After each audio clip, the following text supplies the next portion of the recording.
The Texas Revolution was a product of the newly independent Mexico struggling to contend with Native American tribes attacking Mexican citizens in the northern regions of the young nation.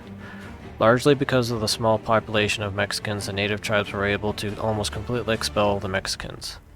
The Mexican government hoped that if they could get enough people to settle the northern provinces, that the settlers would push the native tribes out and by extension solve the problem. Mexico opened its borders to unrestricted immigration, and quickly settlers from the United States flooded the region. Very quickly, these transplanted Americans outnumbered Mexicans living in the region by a substantial number. Tensions between these Texans and the Mexican government began to rise as racial and religious differences created a wedge between the two. Things came to a head when Santa Anna staged a coup and overthrew the Mexican government and installed himself as a dictator. Santa Anna quickly consolidated power and curbed many of the rights and autonomy that the Texans had enjoyed in the previous decades, including the abolition of slavery. Finally, when Santa Anna abolished the Mexican Constitution in 1835, Texas, along with several other provinces, revolted. The initial battles did not go well for the Texas rebels, resulting in several massacres, of which the most famous was the Alamo. This particular massacre became the rallying cry of the Texas rebels, and a new army under Sam Houston, fueled by desire for revenge, formed. Houston avoided direct battle with Santa Anna, knowing that his ragtag army was no match against Mexico's regular army. For weeks, this cat-and-mouse game played out as Santa Anna chased Houston's elusive army. Finally, probably to frustration and overconfidence on Santa Anna's part, he divided his army into separate groups to make his army more mobile and faster. The problem was that the separate elements were too far apart to mutually support each other. Once Houston learned of this change in the Mexican army's disposition, he immediately turned and attacked Santa Anna. Caught completely by surprise, Santa Anna was soundly defeated and captured by Houston's army. The rebels then forced Santa Anna to sign a treaty recognizing Texas independence, ending the 6.5-month-long war. The Mexican government never recognized the legitimacy of the treaty, stating that Santa Anna was forced to sign the treaty due to him being a prisoner. This refusal to recognize the treaty would set up the future conflict with the United States a decade later. Welcome back, Axis and Allies players. This is NATO and the CIC, and welcome to Texas independence. It's a very small conflict and a very short conflict. Historically, it only lasted for about 6 months. And considering the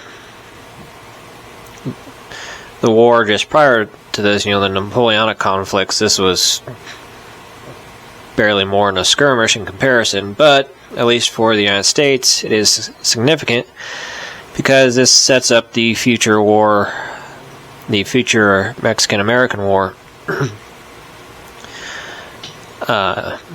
which more or less started over a border dispute where the Texas-Mexican border really was, and that's what started the Mexican-American War. So, included this because it's significant to the United States, because without Texas independence, there arguably is no Mexican-American War, and without that, the United States, as we know today, would be very different. So, like I said, it's a short conflict. It's only 2 turns. The first Opium War is underneath it. It's going to be pretty much exclusively East Coast. Mexico at this point does extend all the way to West Coast, but in this scenario, if there's fighting in the West Coast, something has gone horribly wrong. The objectives are simple. Mexico has to take Texas. Texas has to survive. Mexico's got 2 turns to do it.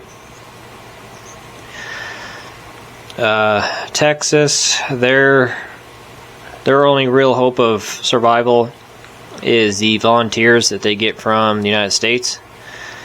And how that's done is Texas will roll a dice, whatever the value is, divide it by half, round it down. That's how many volunteer infantry they get from the United States. The new thing technology-wise is one of the things of how this game is designed is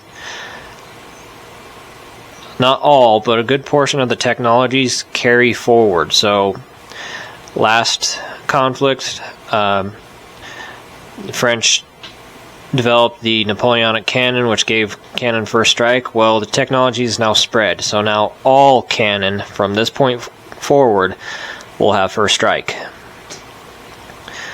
So technology is very important. If you fall behind, it could be disastrous. So like I said, all cannon from this point forward will have first strike. So for Texas, primary strategy is going to be to maximize their numbers as much as they can, because they just got to hold out. For Mexico, it's going to be maximizing their firepower as much as they can. But that's the basic setup, and so we'll get into the first turn and see if Texas survives. See you then. Welcome back, Axis and Allies players. This is NATO in the CIC, and we are in the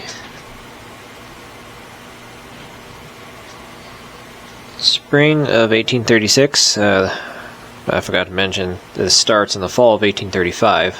So we're in the spring of 1836 and the last turn of the game. So it's really quick. Mexico invaded Texas, and Mexico got pretty lucky on its volunteer roll. It rolled a 4, so that means it got 2 volunteer infantry from the United States. Mexico has $3 to start with. It spent 2 of it on a militia and saved the other $1.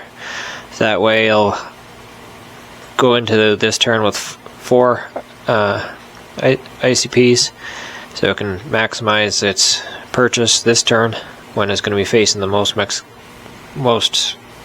forces Mexican-wise. Unfortunately, or fortunately, depending on which side of the fence you're on, Mexico rolled poorly. And even though all that, they only got 1 hit out of it.